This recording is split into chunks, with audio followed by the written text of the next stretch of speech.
acompanha os indicadores da economia e sei que você está falando a verdade, ou seja, a economia está surpreendendo favoravelmente. Crescendo mais do que se esperava, a cada momento que revém para cima, a inflação está baixa, deu uma pioradinha, mas assim, está dentro ali do intervalo de flutuação da meta, o emprego melhorou, a renda melhorou, eu conheço todos os indicadores. Eu queria que você explicasse o seguinte, por que continua o mau humor com a economia? Isso se viu na pesquisa Quest. Quando se pergunta o que é a inflação piorou, os dados pioraram. Então, apesar da pesquisa Quest divulgada essa semana ter dado uma melhora na avaliação do governo e do presidente, os dados da economia, a avaliação da economia é muito ruim. Você consegue entender esse descolamento? Eu noto esse descolamento, sobretudo quando eu lembro os 8 anos que eu participei do governo do presidente Lula, em que a percepção era outra e às vezes com indicadores inclusive piores do que os atuais. Com inflação mais alta, desemprego mais alto, a percepção da população à época era melhor do que a atual. Eu penso que nós temos um desafio comunicacional hoje. Porque quando você pergunta se a pessoa está melhor do que o ano passado, do que o ano retrasado, ela diz que está. Quando você pergunta se a economia está melhor, ela diz que não necessariamente. Metade diz que está, metade diz que não está. Então, o que eu vejo em rede social é um negócio, assim, avassalador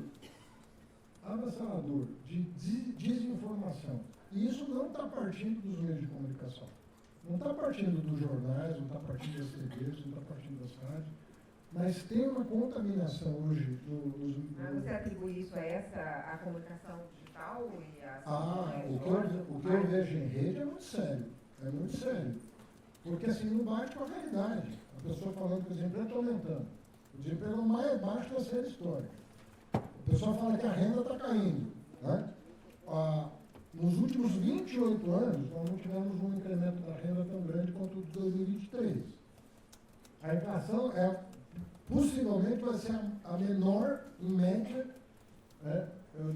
nesse terceiro mandato do presidente Lula, do que da série histórica, desde da inauguração do regime de meta de inflação no Brasil.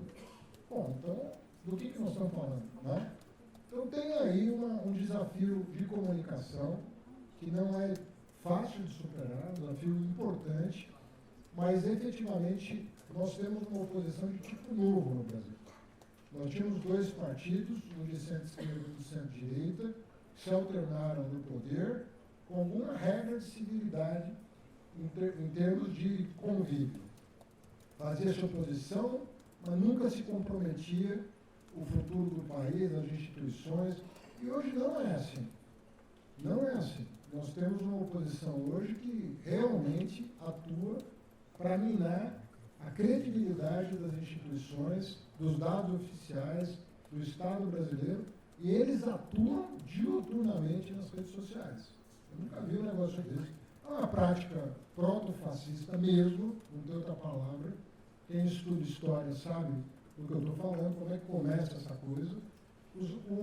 As últimas investigações dão testemunho de que tipo de quadrilha que estava no poder, e nós temos que lidar hoje com essa bandidagem. E vai ser assim, até que nós possamos reconstituir os polos em termos moderados, para que a disputa democrática seja feita respeitando as regras do jogo.